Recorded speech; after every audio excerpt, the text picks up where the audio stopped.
Welcome back to CJ Sports. Today is Monday, May 17th, and do we have a show for you? We're going to go over our favorites to wear number 2, and we're going to do a little preview of the playoffs. Both NHL and NBA start their playoffs this week. NHL is already underway.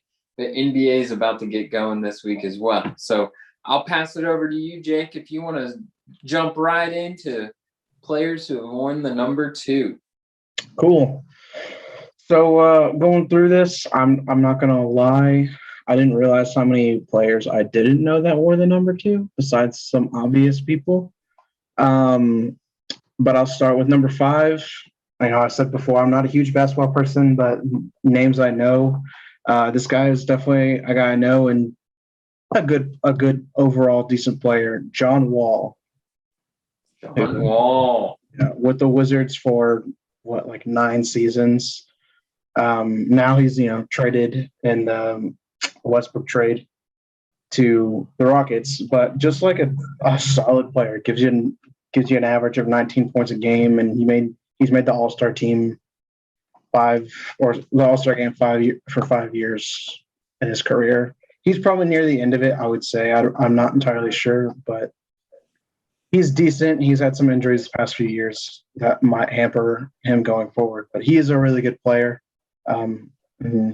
From what I know about basketball, he's a dude some highly respected numbers and just overall good guy. Number 4, went with a little bit of a wild card pick, but I like his name, and he too is pretty solid. Kai Forbath. Kai Forbath. Okay. Do you know the name Kai Forbath, Clay? Does it ring a bell? Forbath. Can you give me the sport? Forbath. I feel like I've heard it.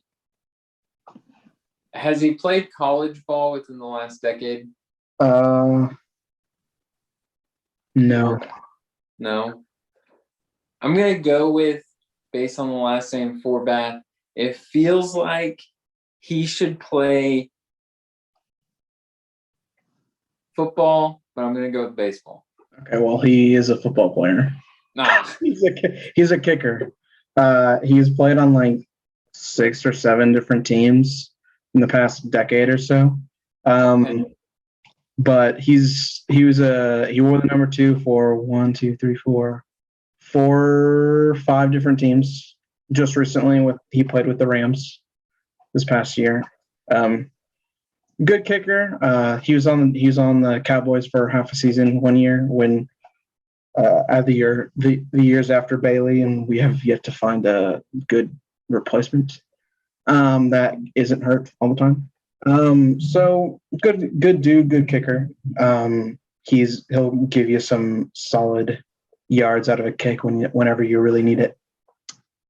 Number 3, if there's any baseball stat nerds that are listening or watching this, you'll laugh and respect the name Jeff Mathis. Jeff Mathis is a meme because he is probably one of the worst offensive players playing right now, but he's a catcher. And he is a top 10 defensive catcher in terms of all the stats you can look at. There's a YouTuber named Foolish Baseball that does videos over different players, and he did one over Jeff Mathis about why such a bad offensive player is still in the game of baseball, and just a journeyman. He can frame up that strike really well. He can legit. He's a vet. He's a vet, and vet pitchers love throwing to him just because he can communicate really well, and he's a pitcher's best friend behind the plate. He's a really solid player, and it's a meme if he ever hits a home run. It's hilarious. We just hit 2 or 3 this year, I think. So good for him. More than I've hit this year. Right? So my number 2 is Xander Bogaerts, shortstop for the Boston Red Sox. His entire career on one team. He's made 2 All-Star teams and has won 3 Silver Sluggers in his career. And this year he's just going off. He's leading the league like leading at least the AL in hits this year and bases. So Okay. it's insane. He's always like he's a top 5, top 10 shortstop in baseball, and doesn't show any signs of slowing down at all.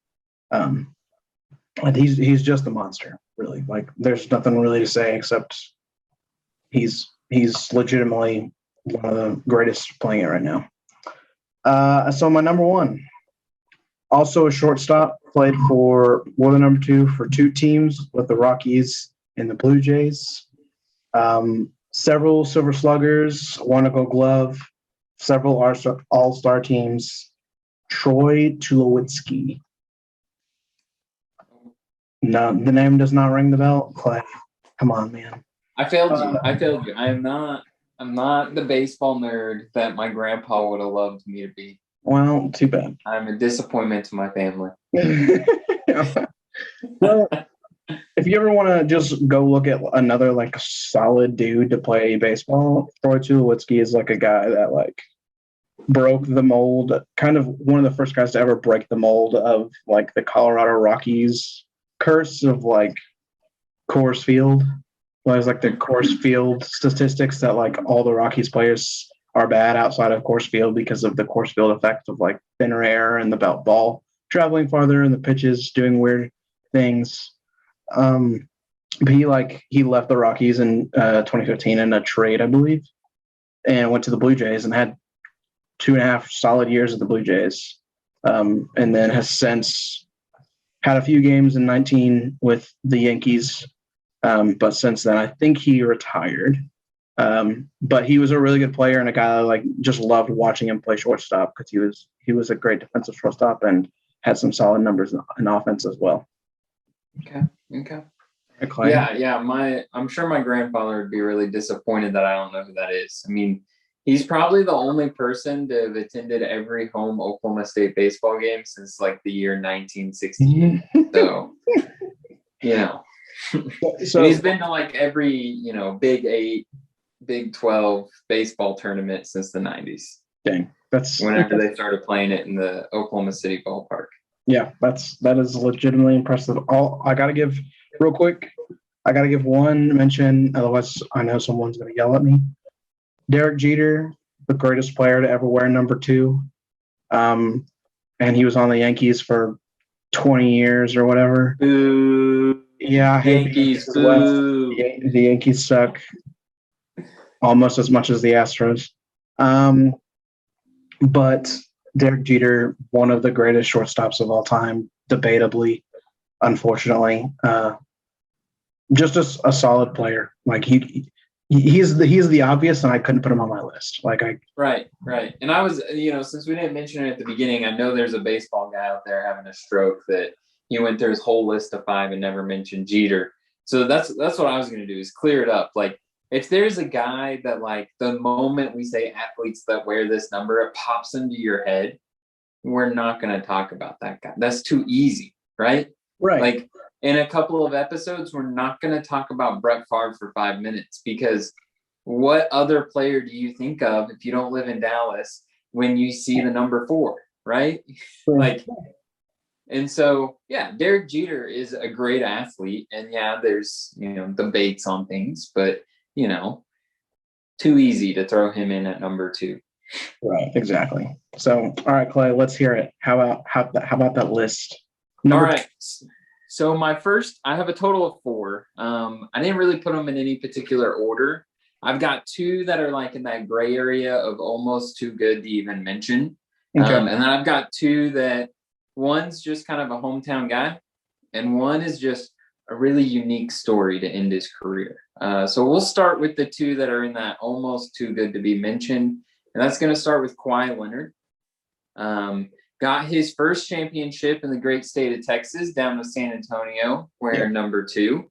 Then he goes up and takes the championship to Canada. And now I don't know what the Clippers are doing, but he's there. And he's probably the best athlete on that team. I don't know what they're doing. Oklahoma City just beat them in the last game of the season. Oklahoma City, who's trying to lose games to rebuild the team, beat the Clippers. So I don't know. Maybe they were resting up for the playoffs. I don't know. There you go. That's it. Who knows? But him, and then the other guy that's almost too good to even mention is Matt Ryan. I think he's a real like undervalued guy in the NFL. And you know, another like quarterback for him is like a Matthew Stafford, right? Just like at the wrong teams at the wrong time. Now, Matt Ryan has that one Super Bowl, right? That we all know and remember of, you know, what was it, 28-3 at one point? 8-3. And so, you know, you can sit here and say, well, that makes him not one of the greatest to wear number 2, but come on. The dude's had a great career. Yeah. You know, he's not the only one to blow it in the Super Bowl. I'm looking at you, Bills, 4 years in a row. But yeah, Matt Ryan, he's a great athlete, man. Him and Julio Jones, dangerous. Oh, yeah. A great duo. One of the better quarterback and receiver duos to ever play on the same team. Yeah. Yeah. And so to round out these two, my last two here, again, no particular order. I think these are both unique in their own right. And one of them just has a certain special story for me. But we'll start with Doug Flutie, which is an interesting pick because for the majority of his career, he wore the number 7. Yeah. But he left the NFL, played in the CFL for a couple of years, came back in 2005 and was signed by the New England Patriots as a backup quarterback, sat behind none other than Tom Brady, obviously, all season long. But I think what makes him such a cool number 2 is at 43 years old, quarterbacking as a backup behind Tom Brady. There's a game against Miami that the story he tells is he's standing on the sidelines next to Bill Belichick. And Belichick utters the statement, if we score, you're going in for the kick.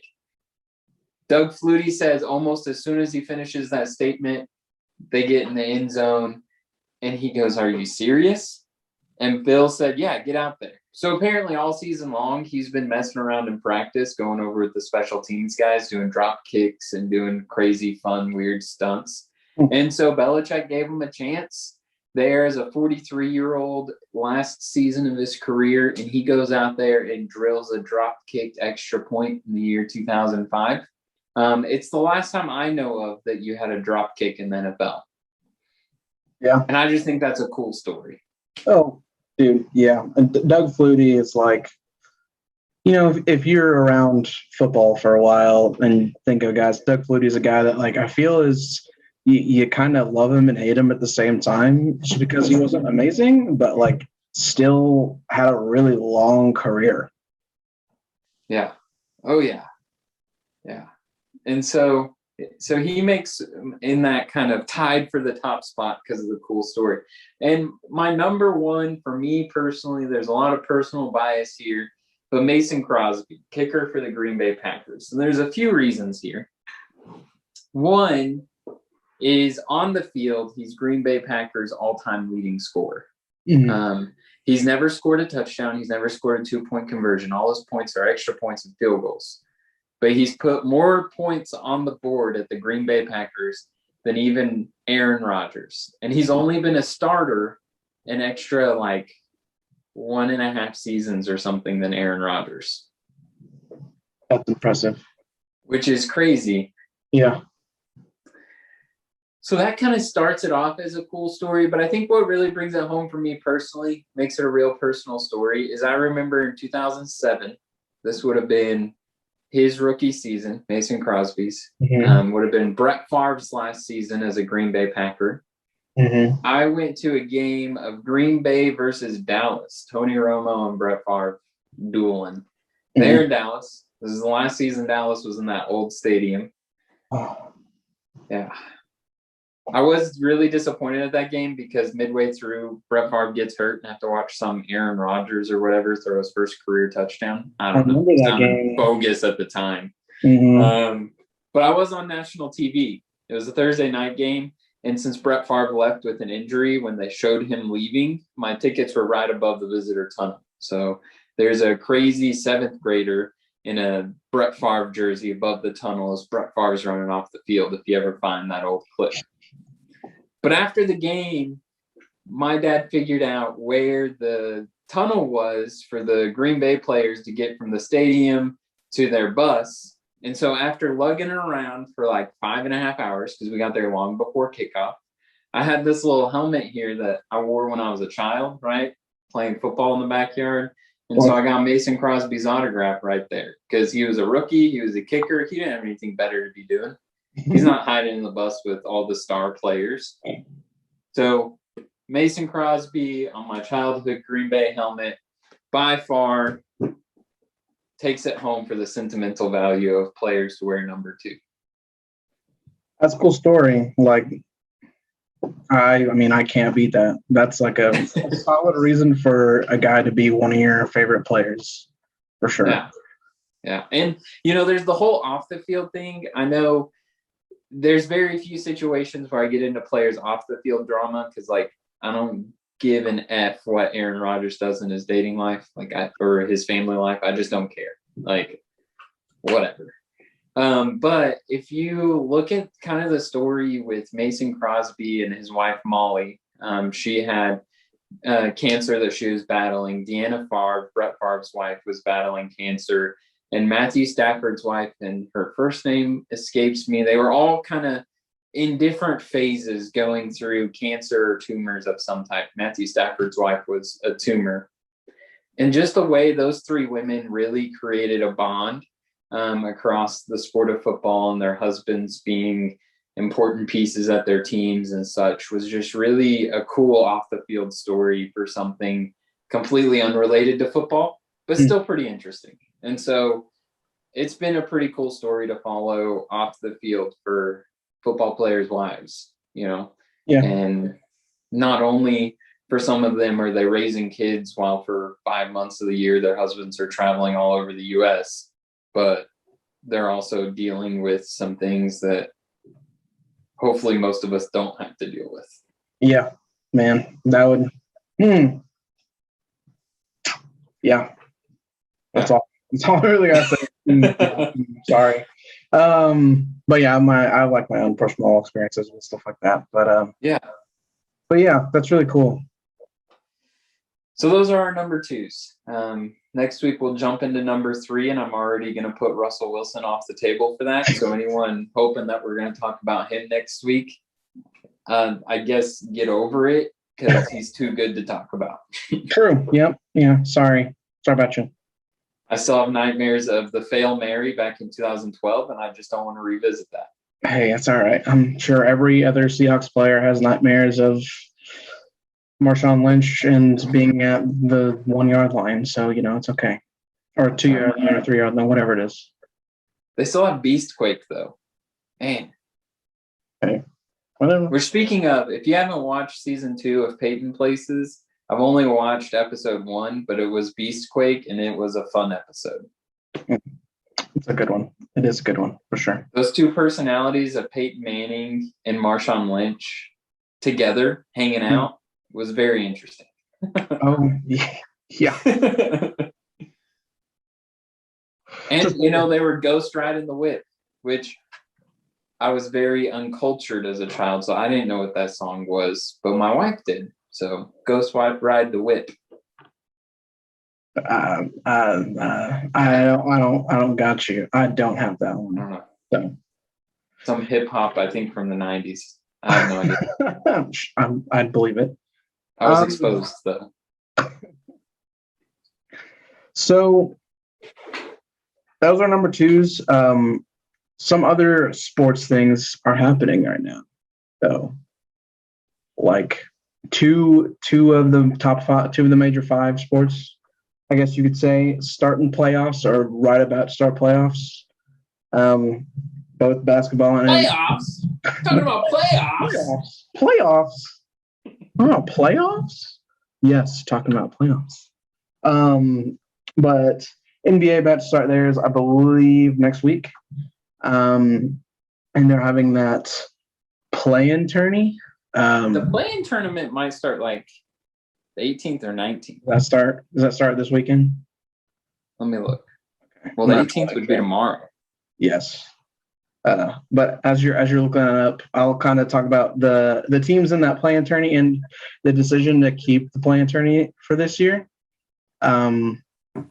Interesting decision for sure, because they did the tournament in Disney World last year, with finishing the season out and doing all of that in the bubble. Then this year, after a short break, decided with the short break and with illnesses still happening and stuff like that, and the world being in pandemic still, and teams still going to be affected by it, to still have a play-in tournament style. And I found the teams in that play-in tournament very interesting, for sure. Like, you have the Lakers against the Warriors in that play-in tournament. Lakers, won NBA Finals last year. Sure, they're not the same team this year, but they still have a lot of those key guys that were on the team last year and just couldn't perform as well. And, LeBron got hurt. I understand that. And so did Anthony Davis. But, that can't be your team. And so it just kind of shows that, while they're still a good team and did just enough to make the playoff tournament and the play-in tournament, I don't know. That's going to be a very good matchup to watch. And Gold State is not the dynasty they were 5 years ago, but they still got Steph Curry that is lightning, and supporting players around him good enough to do something. So those are my thoughts on that. Yeah, so the play-in tournament does start Tuesday the 18th. So when this goes live, that evening, people will begin to start watching the NBA play-in tournament. The official playoffs start Saturday. So that's probably what you were thinking. Is the actual, we care about this playoffs. Yes. So my thoughts on this whole play-in thing, here's my problem with basketball as far as playoffs is mainly the fact that so many teams got to be in the playoffs. And they were at 8, right? Which put 16 total in the playoffs out of 30 teams in the whole league. Well, that's what adding what? That's what it always is. It's always top 8. I know. That's bothersome to me. Oh, I see. I thought you were I see. And so the play-in tournament, adding another 2 teams, because this matchup of the Lakers and Warriors in the play-in tournament this year is just going to encourage the NBA. They're going to look at the viewership they get for that. Yep. And regardless of what these other games do, which they're going to benefit from some of them being relatively large markets, even though the Boston Celtics aren't what they were in the early 2000s, they're in the Northeast. They're in New England. They've got a market. And same with, that idea of San Antonio. They've got a decent market. What else does San Antonio have to do with professional sports? Literally. Nothing. Yeah. That's it. That is their professional sports. And so, maybe the Pacers-Charlotte game has poor viewership compared to the other 3, but especially the Lakers-Golden State, they're going to look at that viewership, and we're about to see the NBA almost permanently add this play-in tournament and have 10 teams in the playoffs, which means a third of your teams make the playoffs. Yeah. And that no, not a third, 20, because 10 from each side. Right. Oh. So 2/3 of your teams are going to make playoffs. Yeah. I already was frustrated with the NFL going to 7 teams in the playoffs. Right. Because 7 on each side, total of 14. We're not to half yet, but we're getting close. But it is half. You can't have exactly half, so it's basically half. Whereas here, we're sitting here with 8 teams who are already over half. 8 on each side is 16 out of 30. Right. And now we're looking at ending up probably, my guess is long-term, going to 20 out of 30 teams make playoffs. Mm-hmm. Which why? Money. Why? Money. That's literally the answer, is money. Because they're having the same discussion in MLB right now. The owners are wanting to extend the playoffs to more teams, and the players keep saying no. because the way they're suggesting it would basically be exactly what the NBA is doing. More than 50%, more than half of the teams would get into the playoffs and have like, a 1-game wild card round or something like that. But still, it's dumb. Like you can have teams that have a losing record and be technically in the playoffs. Like it's ridiculous. No, I think there is teams. Yeah. The Washington Wizards are 34-38. The Charlotte Hornets are 33-39. The Pacers are 34-38. Boston Celtics are exactly 500. And the San Antonio Spurs are 33-39. Like those are your bottom teams that you let into the playoffs this year because of like if you didn't have the play-in tournament, you would have missed out. There still would have been one losing record. The Washington Wizards still would have had the 8 seed. Mm-hmm. And your Memphis Grizzlies on the West would have missed out on the playoffs at 38-34. Okay. So that would have been your best team not in the playoffs. And still your worst team in the playoffs was 34-38. Right. Like, oh man, why? Well, we're living in an interesting time for sports right now. It was one thing when Seattle literally won their division at 7-9. Yeah. Like, okay, they still won their division. I'm okay with that. Right. They all beat each other up because they were all good, basically. Well, they were all subpar good. They were all decent. They were all decent teams and just beat each other up. Yeah, and Seattle still should have lost that game to the Saints by like 14, 21 points. But whatever. Right. But it's hard to defend your Super Bowl championship, I guess. True. True, but they won. So, whatever. But yeah, I don't know. I think NBA playoffs are going to be interesting. LeBron James has already put out his cop-out injury / I hate the play-in tournament. I always have an excuse built up before we actually get there. So, yeah. Which apparently, I don't know if you saw the news this week, but Tom Brady's taken the same gameplay that LeBron James has had in that route of his, I played through a serious, knee injury all season and had a pretty serious surgery this offseason. Yeah. Sounds like we're afraid we can't run it back this year. So we're building up an excuse already. Yeah, well, that'd be all right with me. I think everyone would be okay with that. I think everyone would be okay with that.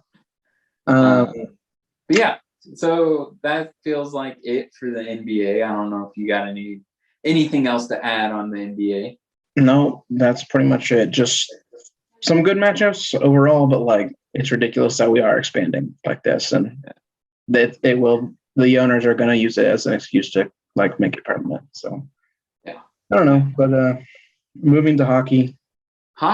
So we have already started the Stanley Cup playoffs. Yep. The Penguins are already down 0-1.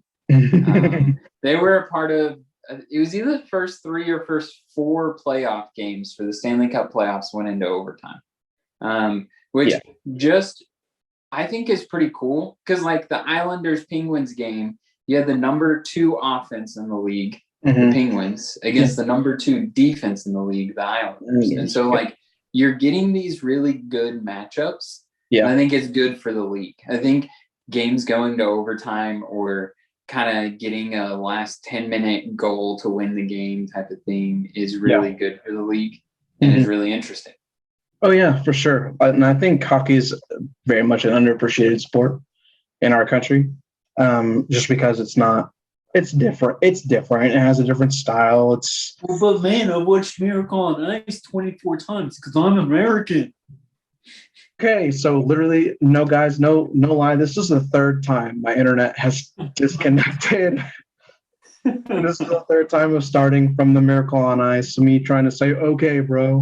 But okay, bro, Miracle on Ice. Ha ha ha, so funny. Yeah, and I love figure skating because I've seen I, Tonya. yeah, exactly. It's like saying, I've watched Inside Out. There's hockey in that. Sure. But so with the NHL playoffs, like I'm excited for it, but at the same time, as a Dallas fan, it's been really rough to watch hockey this year, just because like Dallas has been in games seems like every game they've either got blown out or it's been a close game. And every time it was a close game, it was a tie like half the time, and then they would lose in overtime. So, and from a team that was kind of a surprise team to be in the Stanley Cup Finals last year, went to 6 games against the Tampa Bay Lightning, who's like looking at kind of like a dynasty at the moment. And to this year, just not even make it. They went down to the wire. They were like 3 games. Within the last 3 games of the season, they were still technically in it, and then just couldn't make it happen. So many chances to like go over the hump and like be in the playoffs and secure themselves, and they just never took the advantage. So while I'm excited for hockey and like the fact that 3 games went into overtime in the first game of the playoffs for 3 different games, it's like I'll probably watch a few games of the Stanley Cup Finals, but honestly, I've lost interest in hockey. You'll tune in when somebody has 2 wins in the Stanley Cup Finals. Exactly. Real. On this topic, just real quick, as a Penguins fan, right now, I've been watching hockey for 15 years, which means every season that I've been a hockey fan, the Penguins have been in the playoffs. Yep. But the frustrating thing comes when you're sitting there. First of all, I don't know who made the schedule, but the fact that I ate brunch and lunch during the same hockey game on Sunday, that's a problem. Like, let's push that back a little bit. I don't need to start my hockey day so early in the morning.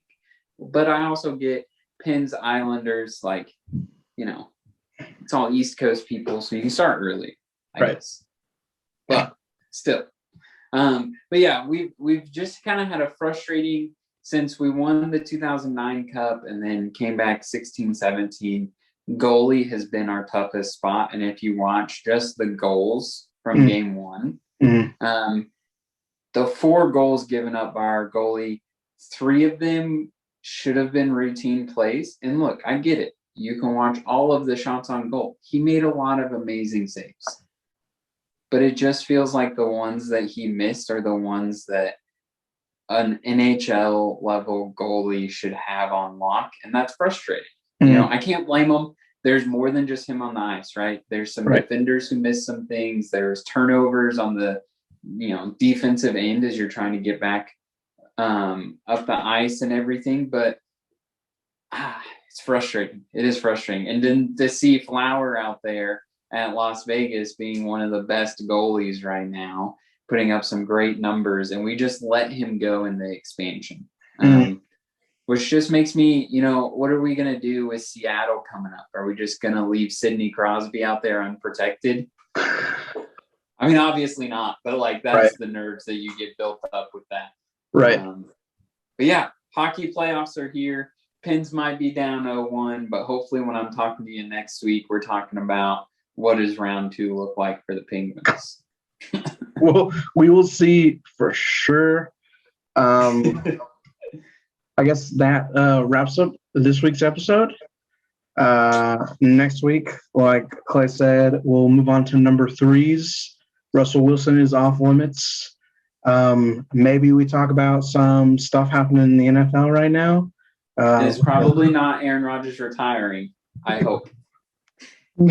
No, maybe just the dynamics of teams with 17-game schedules and stuff like that will be very interesting.